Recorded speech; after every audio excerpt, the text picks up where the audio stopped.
Entonces, muy bienvenidos sean ustedes, chicos, a esta tercera tutoría, que ya es la tutoría que queda justo en la mitad de las tutorías que vamos a tener en este curso de Historia de Chile, de historiografía, perdón. Y ya justamente vamos a analizar el texto llamado Dulzura y Poder, el lugar del azúcar en la historia moderna, de Sidney Mills, un antropólogo norteamericano que falleció hace pocos años, falleció en 2015. Y es muy importante que ustedes entiendan también que él sea norteamericano significa que tiene influencia de varias escuelas y varias instituciones de ese país. Porque además de él estar influenciado por la antropología histórica, él está influenciado también por la nueva escuela económica, que también tiene sus raíces en Estados Unidos. Entonces, todas esas instituciones que ustedes pueden ver en la presentación de la obra, en los agradecimientos, es importante que se fijaran en los agradecimientos porque ahí él menciona a un montón de intelectuales que justamente son de puras escuelas de Estados Unidos, por ejemplo, de Johns Hopkins, de la Universidad de Pensilvania. Entonces es importante que ustedes entiendan también que el contexto de la obra se produce en este ambiente intelectual norteamericano, y por eso se ve muy influenciado por esas nuevas ideas y nuevas temáticas que plantean no solamente los antropólogos, sino también los historiadores. Les había preguntado antes de empezar a grabar que cómo iban con la lectura. Yo siempre les pregunto lo mismo, además de estar haciendo las lecturas de este texto, ¿han averiguado sobre el contexto de producción de la obra? Bueno, él mismo cuenta de que la obra partió como sin rumbo, sino que él había pasado muchas temporadas en Puerto Rico, después en Jamaica, y como que le iban llamando mucho la atención a este tema de las producciones, y que finalmente el consumidor final no era ni siquiera el habitante de la isla, sino que se exportaba, y ni siquiera se exportaba ya el producto terminado, sino que se terminaba de refinar en las grandes industrias. Y eso creo que más o menos como que del 48 era que él había empezado a visitar esto con sus trabajos de campo, y ya el 78 cuando se decide armar la obra, que le duró como más o menos como hasta el 82, por ahí, 83 que la publicó. Él hacía como revisitas a estos lugares e iba viendo cómo iba evolucionando los hábitos alimenticios de la población, a pesar de que él centró casi todo desde el 1600 y tanto hasta el 1900 en Inglaterra como para hacer su estudio. Él hacía mucho trabajo de campo. Él vivió con los campesinos, y como que se metió mucho en lo que era la recolección de la caña de azúcar, como para entender cuál era el proceso que llevaba esta caña, cómo eran los hábitos alimenticios de ellos, quiénes eran realmente los que comían la azúcar burda, por decirlo de alguna manera, el pan de azúcar, y a quiénes les llegaba finalmente el azúcar refinada. Entonces, todo ese trabajo de campo como que uno le dice, sí, en general es como más cercano al trabajo que hacían los antropólogos que los historiadores en sí. No se veía tanta documentación consultada, sino que era más de repente como de experiencia y de observaciones lo que al momento de armar la obra. Ya después, cuando en los agradecimientos se ve que las correcciones de las opiniones de otro, pero no era tanto consultar textos, porque probablemente no había, a nadie le interesaba tampoco cómo era la vida de los esclavos primero, de los trabajadores en Puerto Rico después. Excelente, María de los Ángeles. Justo ahí mencionas varias cosas súper interesantes, y que es importante que puedan hacer las relaciones ahí, porque justamente una de las cosas que marca el trabajo de Sidney es que, como es antropólogo, justamente el trabajo de campo se transforma en algo central para poder elaborar su obra. Nosotros podemos vincular también estas nuevas aperturas de las ciencias sociales y de la historia, asociados también a establecer una problemática a partir del presente.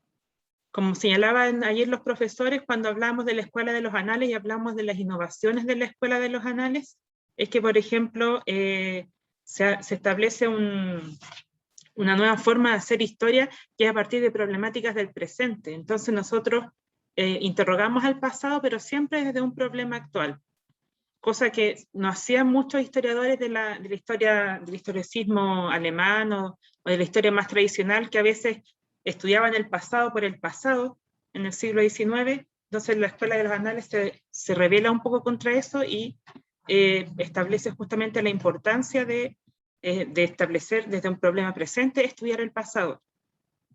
¿Por qué le hablo de la Escuela de los Anales? Porque a pesar de que el enfoque de este libro no está basado en la Escuela de los Anales, al estar en la segunda mitad del siglo XX, efectivamente está permeado por todas estas nuevas ideas y todas estas nuevas enfoques de la historia y de las ciencias sociales. Por lo tanto, por eso no es correcto que nosotros lo situemos, o tan claro que nosotros lo situemos solamente en una corriente historiográfica. Para contextualizar un poco la obra de Mintz, es importante señalar que en la segunda mitad del siglo XX estamos frente a una nueva historia y unas nuevas ciencias sociales que tienen como fundamento filosófico que la realidad está social o culturalmente construida. Y en eso coinciden tanto historiadores como antropólogos.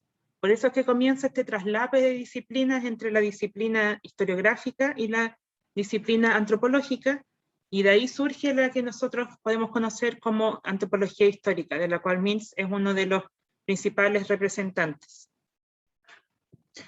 Otra cosa también que mencionaba María de los Ángeles, que dice relación también con el propósito de la obra de Mintz, es que cuando él visitaba Puerto Rico y las otras islas caribeñas, él se dio cuenta de las injusticias que se vivían y la pobreza que había en las colonias, en las ex colonias británicas. Entonces él también busca una explicación de esa opresión, de esa explotación que hay en los campos de caña. Entonces él también en su obra trata eso, trata de explicar, de buscar una explicación histórica a esta estructura de opresión que hay en las plantaciones de azúcar de Puerto Rico principalmente. Entonces, si pudiéramos resumir los antecedentes de producción de la obra, tenemos por un lado este trabajo de campo que realiza Sidney Mintz, y por otro lado tenemos también el trabajo de archivo y de biblioteca que realiza, y que lo transforma también también lo vincula más con la historia, porque él, para poder fusionar este trabajo de campo y volverlo histórico, necesitaba ciertamente revisar documentos y revisar estudios historiográficos. Y para eso él menciona en los agradecimientos que, por ejemplo, a muchos bibliotecarios, como los bibliotecarios de la Biblioteca Británica, que tuvo que, obviamente, consultar documentos de ahí porque establece las relaciones de producción entre Gran Bretaña y Puerto Rico, pero también menciona muchos bibliotecarios de las bibliotecas de Estados Unidos, de las universidades para las que él trabajó. Entonces es importante que veamos que él, al momento de producir su obra, está en constante diálogo entre los documentos que él revisa desde las bibliotecas, en este caso británicas y norteamericanas, y además el trabajo de campo que él va realizando a lo largo de más de 30, 40 años en que fue madurando esta obra que finalmente se traduce en Dulzura y Poder. Antes de seguir analizando ya en profundidad el enfoque historiográfico y todo eso, me gustaría que hicieran algunos comentarios generales de la obra, de lo que han alcanzado a leer. ¿Qué les ha llamado la atención o qué dudas tienen? O si les genera muchas dudas al momento de situarlo dentro de una corriente historiográfica, o si encuentran influencias de distintas corrientes que ya hemos estudiado en clases al respecto. No sé quién quiere hablar, además de María de los Ángeles. A mí, por ejemplo, me llamó la atención Ámbar. que las fuentes que él utilizó, no solamente, bueno, ya tiene historiadores, tiene a un escritor igual, pero también tiene a un psicólogo y a un nutriciólogo para estudiar ese acontecimiento del azúcar. Entonces eso como que me llamó la atención. Muy bien, justamente, Ámbar. Justamente ahí se ve también la interdisciplina, que es algo que ya habíamos visto nosotros que se enfatiza con la Escuela de los Anales, pero que ya en la segunda mitad del siglo XX ya está instituido y está instituido que para analizar un problema histórico, o un problema antropológico, en este caso desde el presente, es necesario ir hacia otras disciplinas. En este caso, estamos frente a un texto de la historia de la alimentación que analiza el consumo, en este caso del azúcar, y sus raíces con el poder, su explicación a través del poder y a través de las estructuras económicas, políticas, sociales. Y para eso necesita valerse de otras disciplinas, por ejemplo de la psicología, porque necesita entender también cuáles son las razones de esta predilección por el azúcar. Como bien señala Mills al comienzo de su obra, él lo que le interesa es tratar de explicar que esta predilección por lo dulce no es algo que esté dado, no es que las personas les guste lo dulce y como les gusta lo dulce consumían mucho azúcar. Es una explicación muy simplista que él siempre trata de decir, si bien hay ciertas bases biológicas para decir que la gente prefiere lo dulce, que le gusta lo dulce, eso no explica por qué el azúcar cambió tanto su situación social desde el siglo XVII al siglo XX en Gran Bretaña, por ejemplo, en Inglaterra. ¿Por qué la gente de clase alta era la que la consumía al inicio y después terminó consumiéndola las clases obreras? ¿Sí alguien iba a hablar? Y yo, es que justamente, por ejemplo, a mí me costaba encontrar la tesis como propiamente tal, pero sí encontré como la problemática que él se planteaba, que era justamente eso, en qué momento y cómo cambia esta demanda de azúcar, porque el sabor dulce, el azúcar, se ha conocido, él decía, desde por lo menos el año 1000 que llegó a Europa. Ya sea a través de miel, la fruta, que eran productos como más directos, pero también llegaban ciertas formas de azúcar a Europa, pero era un consumo más bien de lujo y no tenía la importancia. Entonces él se preguntó, bueno, ¿qué pasó el año 1600 y tanto hasta el 1900, más o menos en la época cuando está consolidada la revolución industrial? Y a partir de eso fue que él decía que configuró el libro en estas 5 partes. Y finalmente a él le llamaba mucho la atención cómo este alimento en particular pasó de ser de un lujo de la clase alta a ser consumido por la totalidad de la población, hasta la más precaria, la más proletaria, como se llamaba en la época. Y él ahí veía, todavía no llegó a esa parte, pero como que siempre estaba lanzando spoiler en el libro, que había también una necesidad, como había una fuerza de trabajo, había una necesidad energética, porque la mayoría de los productos que venían de América, en este caso, además era el tabaco, el chocolate, que también son estimulantes, pero no tan directos en lo que es de repente el desarrollo de la energía como lo es el azúcar, y que a lo mejor un producto al ser refinado puede llegar a ser más barato que los otros como chocolate, tabaco, té y ese tipo de ingredientes. Entonces a lo mejor por ahí podría ir una explicación de por qué la demanda empezó a extenderse a todos los niveles de la población. Exactamente. Muy bien lo que planteas, María de los Ángeles. Justamente ahí está también, nosotros podemos extraer la tesis de todo lo que acabas de decir. Bueno, como la mayoría de los textos que hemos visto, en el título de la obra ya uno puede extraer la tesis. En este caso, él vincula esta predilección por lo dulce con finalmente las redes de poder que hicieron que fuera cambiando este gusto por lo dulce, que es más allá de un gusto, las redes de poder, en este caso de la corona, los empresarios del azúcar, lo que hicieron fue, en cierto sentido, manipular o conducir las tendencias de consumo desde la clase alta a las clases bajas, haciéndolo también funcionar al desarrollo del capitalismo. En este caso, como decía María de los Ángeles, que se observa un cambio en la dieta, en este caso de los trabajadores, por una dieta más calórica que necesitan para ellos para su jornada laboral. Entonces para eso el azúcar pasa a ser un componente fundamental de su dieta, pero eso no es algo que se da de manera natural, sino que depende de la disponibilidad de azúcar que se da justamente por la producción y la disponibilidad de de azúcar en el mercado británico.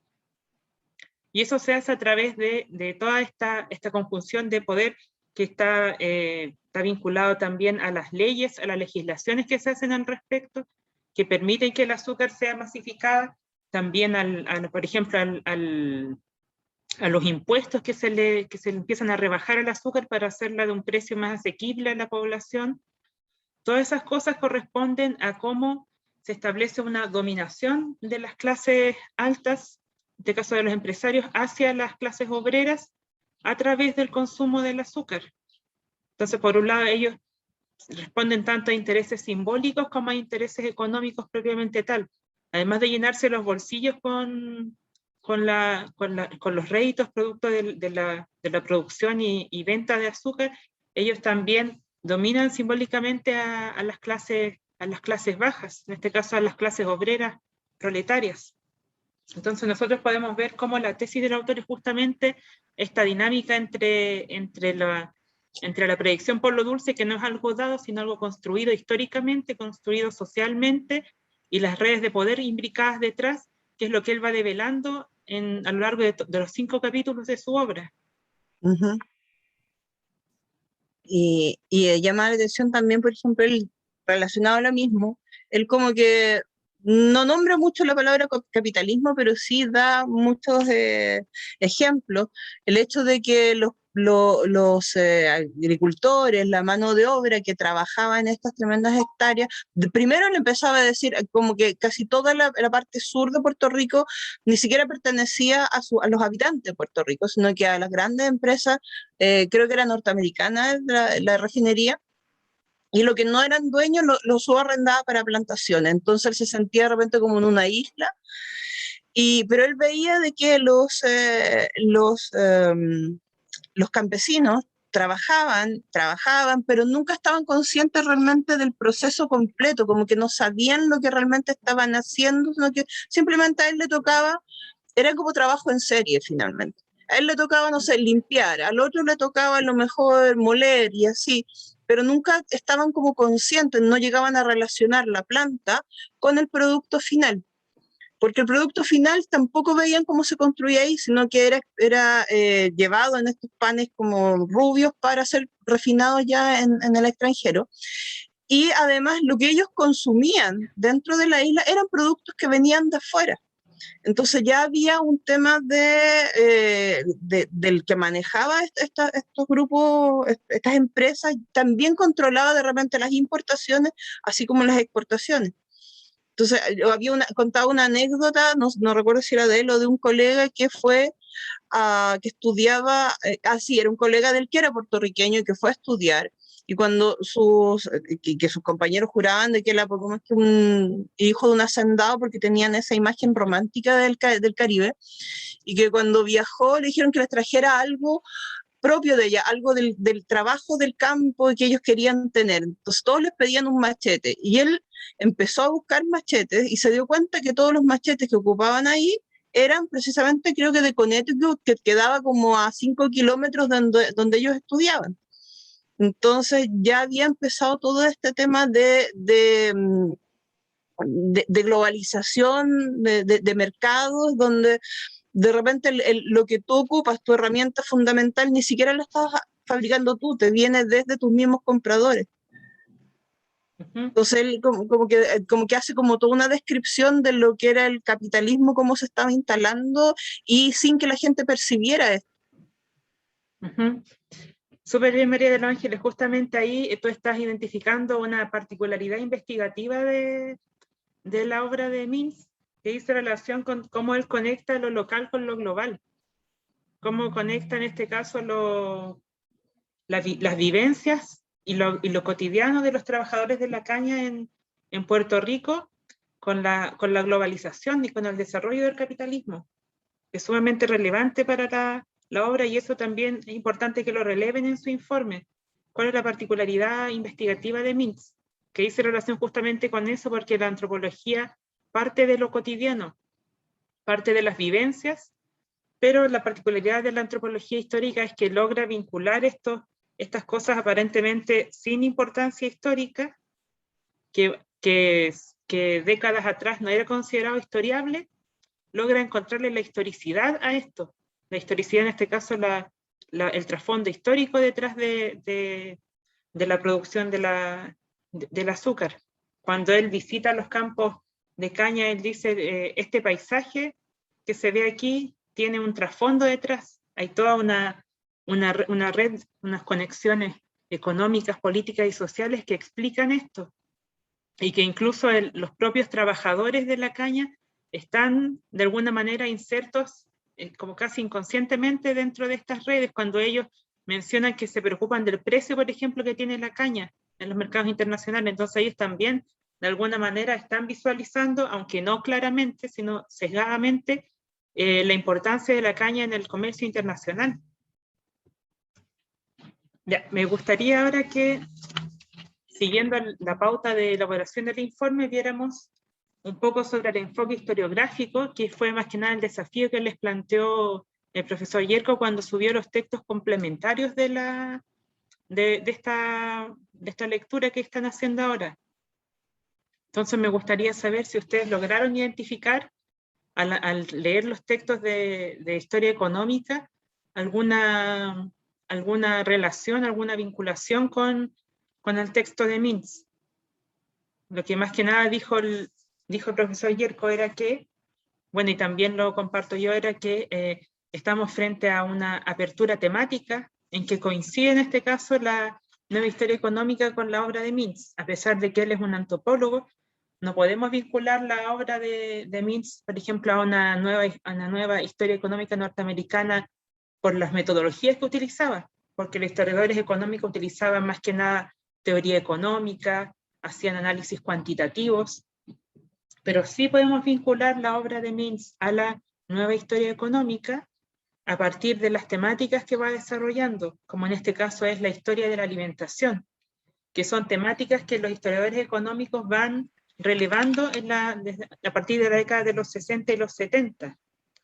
Y es importante también ver cómo en este periodo la historia económica tradicional volcó su interés desde la producción hacia el consumo. Entonces, cuando se vuelca la mirada hacia el consumo, ya la economía se queda corta, porque no es solamente una cuestión de oferta y de demanda, sino que la separación entre la historia económica y la historia social y cultural no se ve muy clara. Para poder explicar el consumo es necesario saber un poco de historia social y de la cultura de los consumidores, en este caso del azúcar. Entonces ahí es cuando vemos que esta apertura temática, si bien parte desde una problemática económica como puede ser el consumo de un producto, finalmente termina cayendo también en otras áreas de la historia, como puede ser en este caso la historia social. Podemos decir que la obra de Mintz también es una historia social del consumo de azúcar, o también podemos verla desde el punto de vista de una historia cultural. Por eso es que es tan difícil encasillarla en un solo enfoque historiográfico. Y de ahí también la riqueza y la intención por la que nosotros les planteamos este texto, porque a diferencia de los otros podemos encontrar justamente estos traslapes entre distintos enfoques historiográficos y también estos traslapes entre disciplinas. Como bien mencionaba Ámbar, por ejemplo, que se nota en las fuentes que utiliza, que no son solamente de antropología, de historia económica, sino que son también de psicología o de nutrición. María de los Ángeles, ¿querías decir algo al respecto? Sí, justamente que como que tal vez no pertenezca a una escuela, pero sí tiene este enfoque como influido por la escuela, más que la escuela económica norteamericana, por la escuela de los anales, pero ya como en la generación post-Brodel, donde empieza como a atomizarse un poco más las miradas de los temas que tratan. Por ejemplo, ahí en una parte Burke decía que la nueva historia ha acabado interesándose por casi cualquier cosa de la actividad humana, y así surgen, por ejemplo, la historia económica y por el otro lado las historias sociales, y cada una a su vez se va ramificando. Entonces dentro de esto podríamos decir que se podría identificar más con lo que vendría a ser una nueva historia, pero desde el punto de vista económico, como para más o menos en el punto 2 hay que analizar las ciertas características que tenga o que no tenga, y de hecho Burke parte diciendo, es más fácil de repente decir lo que no es de la nueva historia que lo que es. Entonces ahí empieza como a desmenuzar frente a los paradigmas que habían antes, de la historia tradicional, de la historia total, etcétera, etcétera. Sí, exactamente, ese es del texto Formas de hacer historia de Peter Burke. Sí. Ahí pueden establecer, pueden situar claramente esta obra dentro de su contexto historiográfico de formación, justamente como van a ver en las clases siguientes cuando el profesor Yerko y el profesor Almonacid, en esta época de la década de los 60 y la década de los 70, estamos frente a lo que se llama una etapa de expansión de la historiografía y al mismo tiempo de fragmentación. Expansión justamente en áreas temáticas, de cosas que antes no se consideraban historiables y que ahora sí, pero al mismo tiempo de fragmentación porque se empiezan a dividir justamente, a tratar de delinear más claramente lo que es la historia económica, lo que es la historia social, lo que es la historia cultural. Y también estas temáticas se especializan. Está, por ejemplo, la historia de las mentalidades, la historia del cuerpo, la historia de la alimentación, que son ya sumamente, podríamos decir, mujeres también. de las mujeres, sí, muy importante, de las mujeres, sí. Como vieron ayer también con los de las últimas generaciones de la Escuela de los Anales, entonces, justamente Burke habla de una nueva historia, que va más allá de, que en este caso como que agrupa a todas estas nuevas historias fragmentadas en una sola, que justamente tiene como base esta idea de que la historia, de que la realidad está socialmente construida o se explica culturalmente construida. Por lo tanto, tiene una total sintonía con lo que dicen las ciencias sociales al respecto. Recuerdo que cuando yo tuve este curso de historiografía en pregrado, nos hicieron leer a Berger y Luhmann, que son unos sociólogos que hablan de la construcción social de la realidad, porque lo que les interesaba en ese momento a los profesores era situar a los alumnos como en esta nueva historia que se estaba desarrollando en la segunda mitad del siglo XX. O sea, más que nada, casi nos querían adoctrinar un poco en esta nueva historia, haciéndonos leer a Berger y Luhmann, diciendo en realidad la realidad está socialmente construida, por lo tanto, no como en el siglo XIX que se decía que había que relatar las cosas tal como ocurrieron, porque en realidad las cosas no están tal como ocurrieron, sino que todo es una construcción social, nada está dado, nosotros no vamos a investigar un objeto de estudio como algo abstracto, sino que siempre está históricamente explicado y justamente culturalmente construido. Así que justamente podemos situar esta obra de Mintz en esta nueva historia, a pesar de que no es estrictamente una obra historiográfica. Bien, ¿qué más podemos decir? Podríamos decir que no pertenece estrictamente a una escuela historiográfica, pero sí tiene un enfoque como más de lo que después va a ser a lo mejor la microhistoria o una historia mucho más particular, en este caso historia económica, es lo que más hace a través de la antropología, en el fondo está haciendo como una síntesis histórica de lo que fue la oferta y la demanda de la super.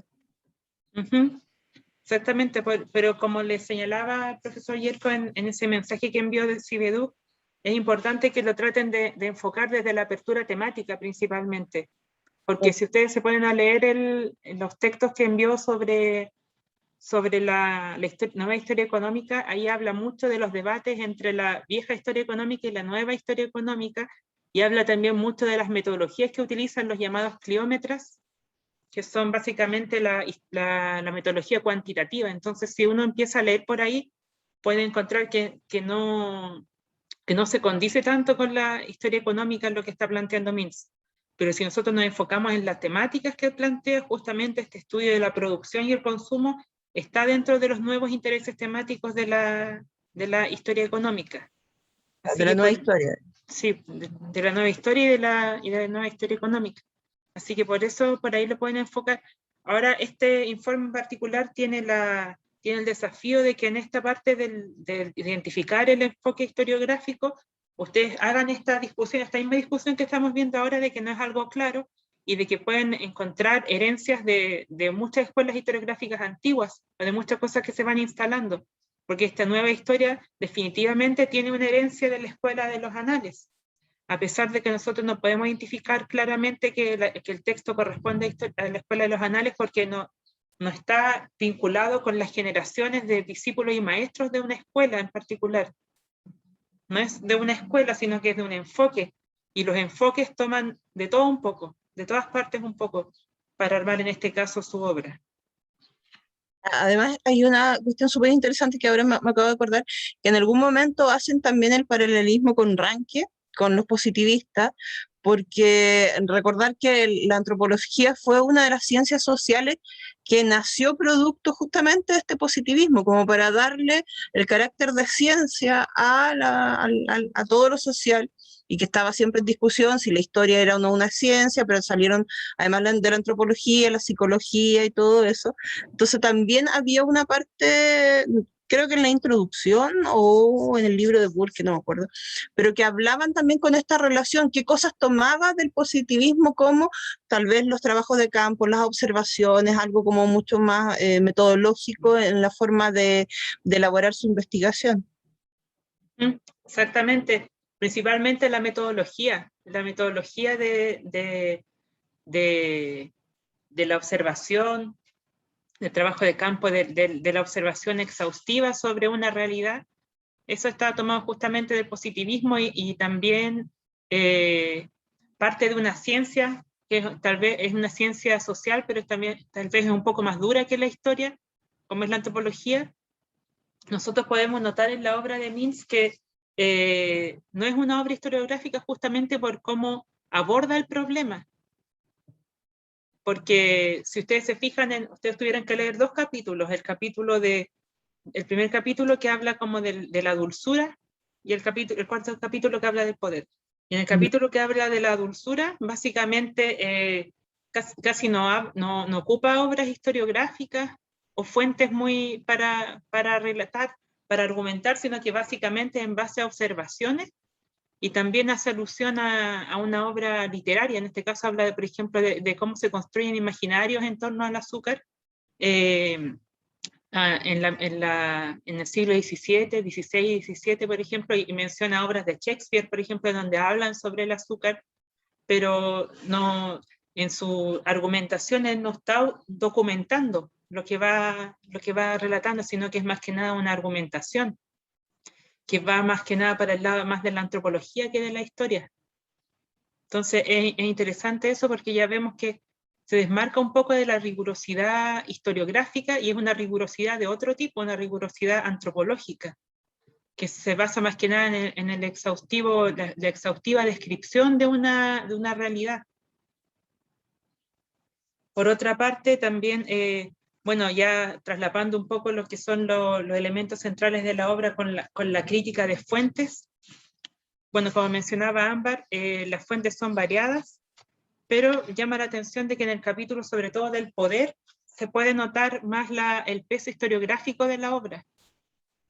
Más que nada porque en ese capítulo él utiliza a historiadores económicos del Caribe, utiliza como que hablan sobre la historia del azúcar, que hablan sobre la esclavitud, o por ejemplo Jan de Vries, un holandés, o Eric Williams, historiador de Trinidad, que hablan sobre el comercio de los esclavos, y también se refiere a aspectos políticos como la defensa de la esclavitud.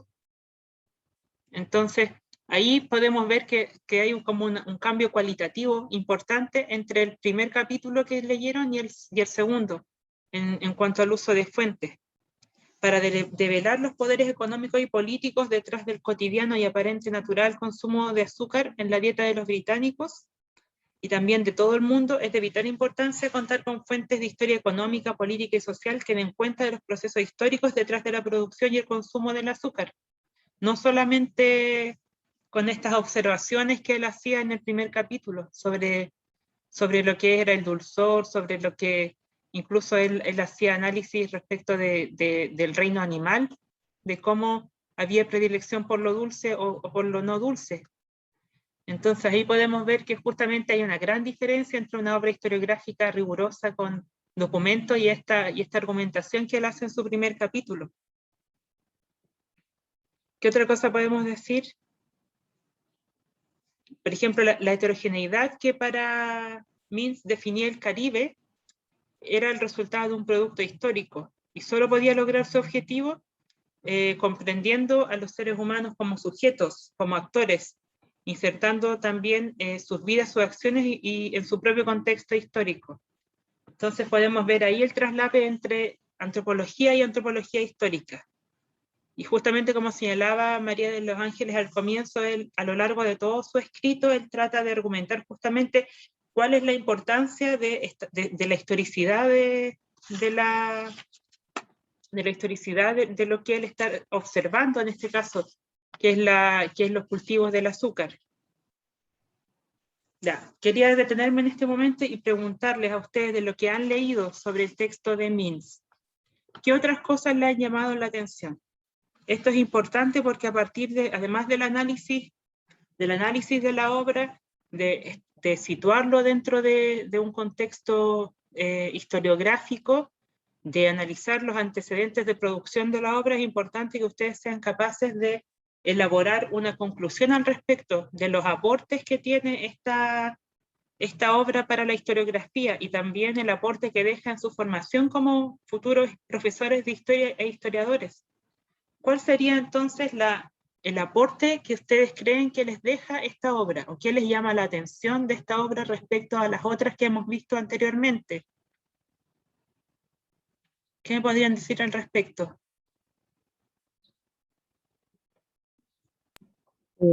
Hay un grabado, o sea, no es exactamente la respuesta, pero al principio del texto hay un grabado que es bien ilustrativo donde aparecen tres mujeres. La del medio, una blanca preciosa que representa Europa, y después unas más morenas que la otra, una representa África y otra América Latina. Y es como todo un simbolismo de cómo Europa, por lo menos la Europa moderna, se construyó en base a la esclavitud por parte de África, que los llevaban a trabajar a las tierras. O sea, América aportaba las tierras y algo de mano de obra, pero la gran mano de obra venía de África y ellos eran los que sostenían y levantaban finalmente Europa. Entonces ahí hay algo como muy simbólico que se ve a lo largo del libro, como de repente lo que eran las partes productivas estaban totalmente disasociadas con el mercado final de donde llegaban estos productos. Entonces eso es algo que me llamó la atención también del principio. Sí, justamente nosotros podemos identificar el propósito que tiene Mintz en Dulzura y Poder, que es que nos haga prestar atención sobre cómo el capitalismo puede controlar las vidas humanas. En este caso, como mencionaba María de los Ángeles, él no habla propiamente de capitalismo, pero nosotros podemos ver cómo el capitalismo está funcionando en la producción y consumo del azúcar, y él lo que hace básicamente es eso, es ver cómo controla las vidas humanas, no solamente de los negros en las plantaciones de caña, sino también del consumo en los obreros de Gran Bretaña. Entonces, es importante también ver ese propósito. Ámbar, ¿querías decir algo? Sí, es que me acuerdo que en el texto decía que si bien las personas ricas contribuían al consumo y al dinero de un país, por decirlo así, la mayor parte que aportaba eran las clases más bajas. Por ejemplo, los ricos eran como un tercio, pero las clases pobres y trabajadoras era el resto que hacía falta.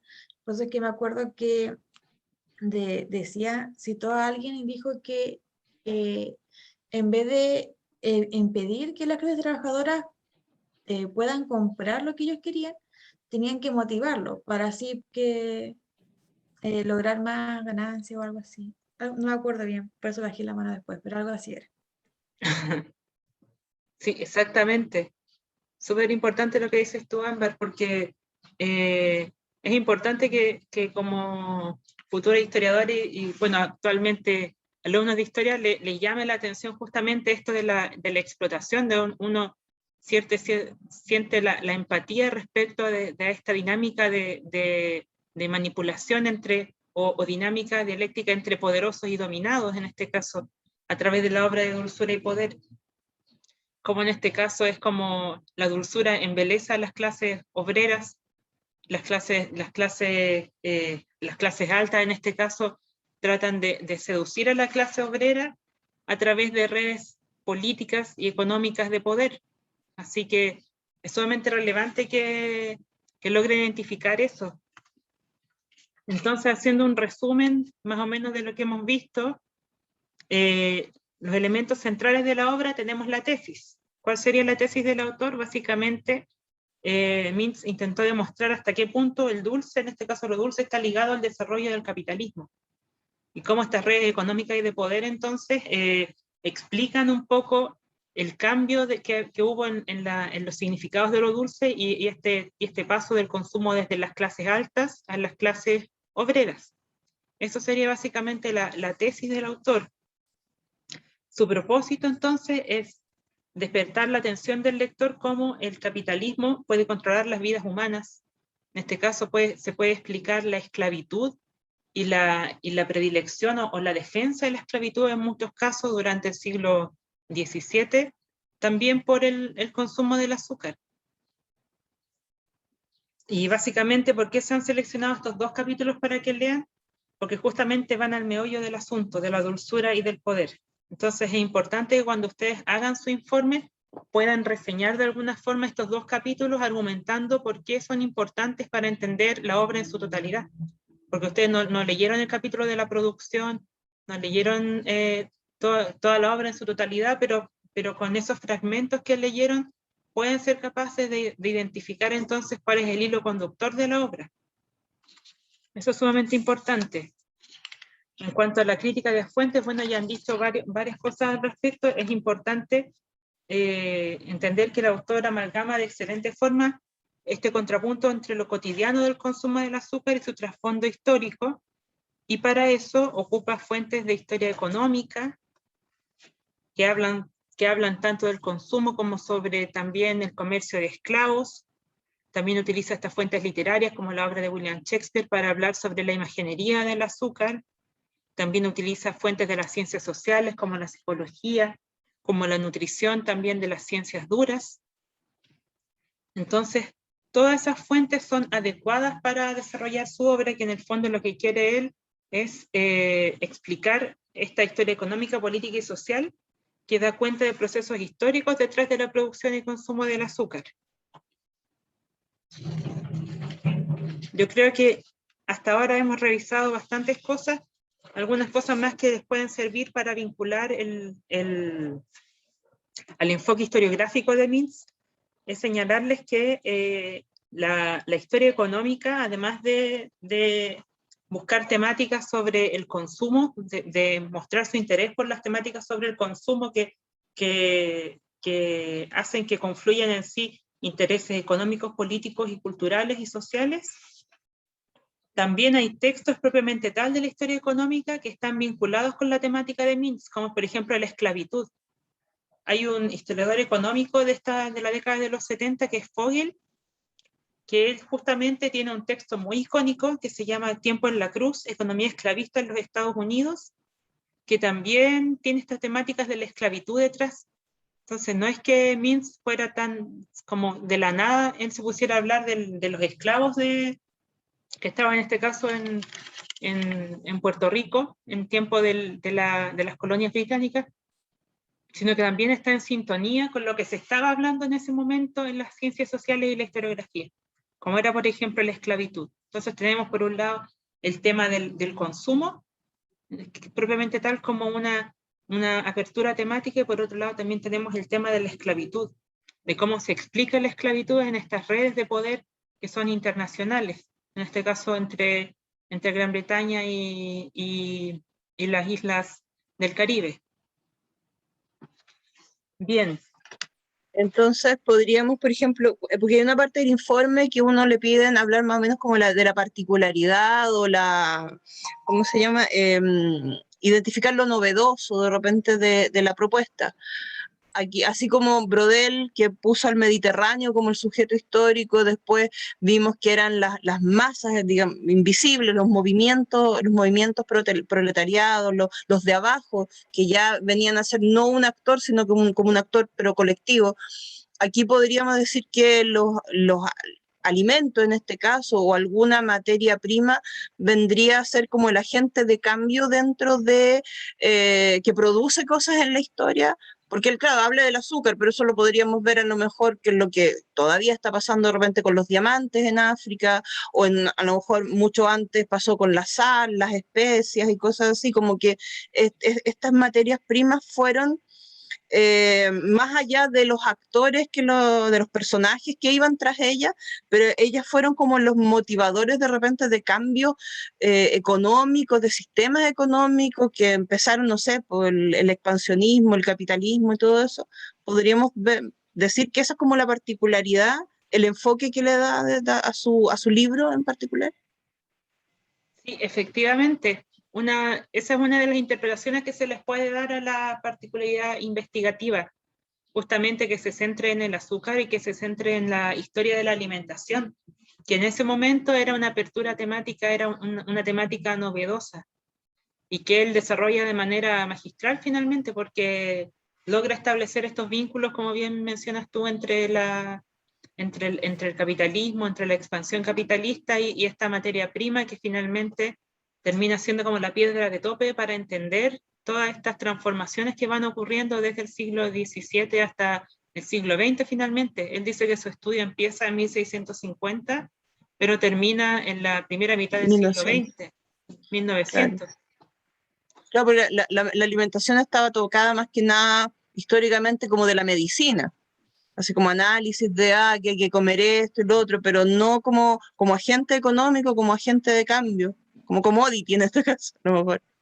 Uh-huh. Exactamente. Por eso es que cuando ustedes hagan el análisis, porque tienen que hacer en el análisis un análisis de la coherencia de la obra con su enfoque historiográfico, pero como en este caso el enfoque historiográfico es tan heterogéneo, no tiene una sola línea que seguir, ustedes en esa parte del análisis ojalá que puedan establecer estas distintas herencias historiográficas. Pues se puede ver elementos de la nueva historia, por ejemplo, que surgió en el siglo XX, como la historia orientada a problemáticas desde el presente, como les mencionaba al inicio. Que esta obra está enfocada en una problemática del presente, como es el comercio del azúcar de caña en el Caribe y la explotación de estos trabajadores, y de ahí parte todo, y también justamente esta predilección por la dulzura de por qué el azúcar está tan instalada en la dieta de las personas en el mundo, y a partir de esa problemática empieza a develar todo este mundo de redes de poder en relación a lo dulce. Entonces tenemos ahí una herencia historiográfica respecto de esta problemática del presente a partir de la cual se investiga. Su temática se vincula entonces a los nuevos enfoques de la historia económica, sobre todo los estudios sobre el consumo, que implican lo social, lo cultural y lo económico, además de los estudios sobre la esclavitud.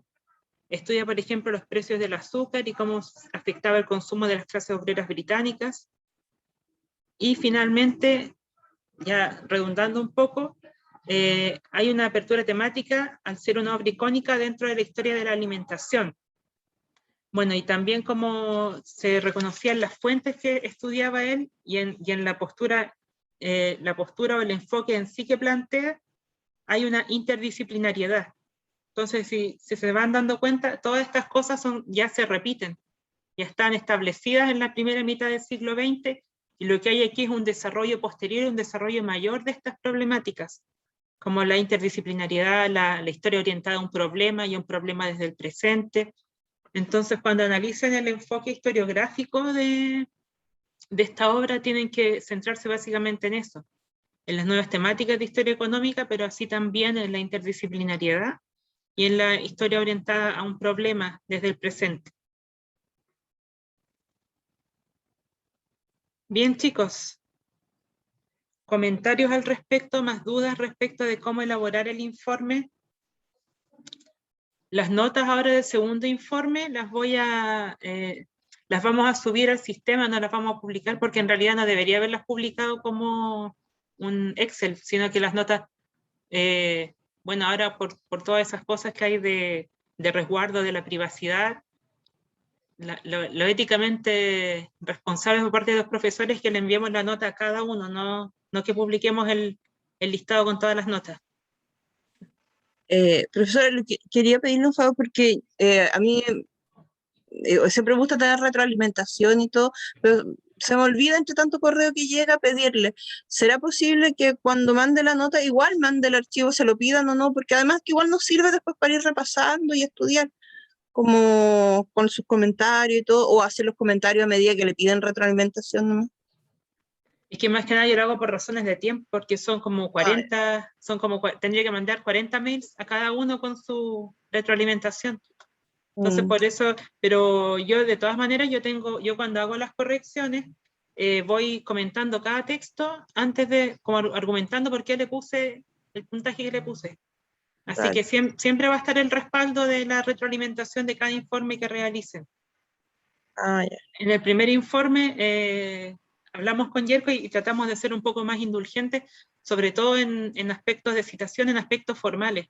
Pero a partir del segundo informe ya se trata de ser un poco más riguroso en la revisión, porque ya deberían saber más o menos cómo citar bien, y además que yo ya le había dado la retroalimentación del primer informe de que aprendieran a citar bien, de que, por ejemplo, cuando citen un texto pueden parafrasearlo, y si van a poner una cita textual, que se justifique la cita textual, pero que no hable por ustedes, sino que sea un complemento al argumento que ustedes están desarrollando respecto de lo que están hablando. Ok. Pero si quieres te envío todas las retroalimentaciones a ti. No sé si es más que nada por razones de tiempo, porque tendría que estar enviando 40 mails, estaría ahí pegado por lo menos una hora enviando a cada uno la retroalimentación. Por eso es que lo hago así. Por favor. Ya, por favor, sí, porque eso igual sirve como para corregir en futuros informes. Uh-huh. Sí, pero como les digo, van súper bien encaminados con los informes, así que, porque como ven, está todo súper estructurado, tenemos la pauta de elaboración del informe que tiene muy claramente identificados los contenidos que se van a hacer.